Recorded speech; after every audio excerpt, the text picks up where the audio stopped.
here we are in the garden, and we're in the middle of May, and we're doing a Mow May, which is a thing that's going around the world now, started in Britain, but then of course I started that in Offley in 1966, so it's been going a long time. In the 80s I was known for my wildlife garden, but by not cutting your grass in May gives the plants that come here, look, you can see by my feet here all the daisies that are growing, and there's pink-edged ones and all sorts, and there's insects pollinating them, so it gives a good idea for the insects to start pollinating things and for plants to come up that wouldn't normally grow in a lawn.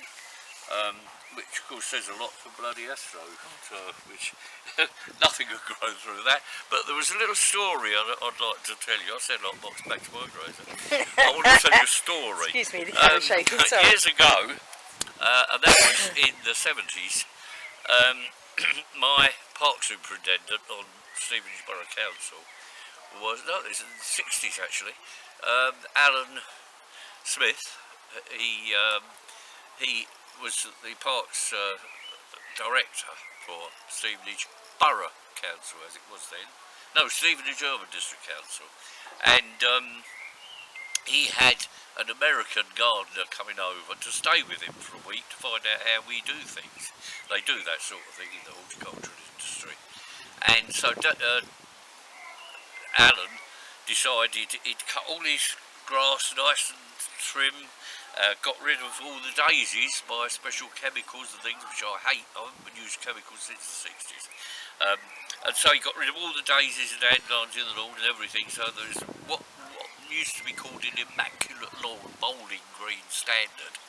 And anyway, the guy stayed with him for the spare bedroom for a little while, and at the end of it, as this guy went home, he said to Alan, he said, "Do you know, one of the things I love about England," he says, "is all the daisies in the lawn." He said, "You don't get it in America." And Alan had been trying to get rid of all the daisies because people are, you see, the humans are too tidy. That's the trouble with their garden. We have to control everything. So that's why we're leaving it. So I'll show you a bit more now. Okay? Cheers. Thank you for that. Okay. Be letting nature get back to nature for a little while. Yes, indeed. Yeah, give it a chance. Yeah. Let those bees do their bit. No plastic grass. Real grass with real plants in it. There you go. Real insects, real earthworms underneath. Because if you don't have the grass, you're not going to have worms and insects around, and that's what keeps us all going. We're all links in the chain. Yeah. Good old nature. Thank you, my love. You're welcome. There we go. Back me up. Yeah, well, of course. When it comes to nature, the birds and the bees have got to play their part. Indeed, they have. Definitely, and the insects, definitely. Yeah, exactly. Yes, we go back to their pollinating. Of course, yes, I agree. Otherwise, we wouldn't have any food if they didn't pollinate. Okay, right. And on that note, I'll show you the more daisies. Thank you. Thank Cheers. you. Thank you. Bye bye. Bye. More daisies, guys. Thank you. Bye bye. Here we go with the results of our Mow May, and as you can see, we've left the grass. It's not the jungle out here like some people might think, but look at all the daisies that are coming up. Hey, how about that? And look at that. Aren't they amazing? See, this is what you miss. And of course all these daisies will then, and other plants, there's the flower heads are cowslips that have been allowed to grow through the grass. And this is all because of allowing it to grow instead of mowing it. And here you can see there's grass flowers coming up and setting seed, and more cowslips. Look at that. And they're all going to set seed now.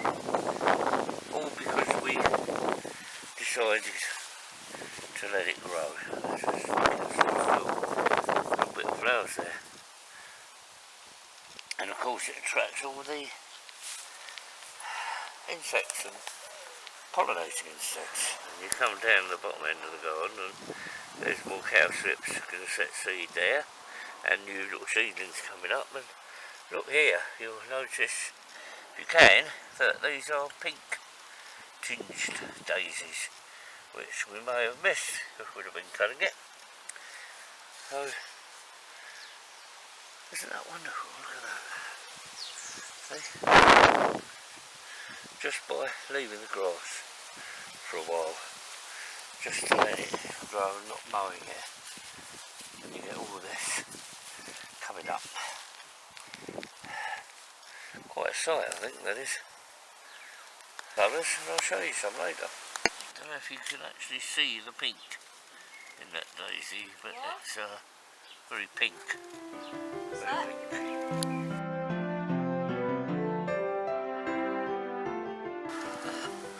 There we have beautiful Laburnus artisus. Isn't that beautiful?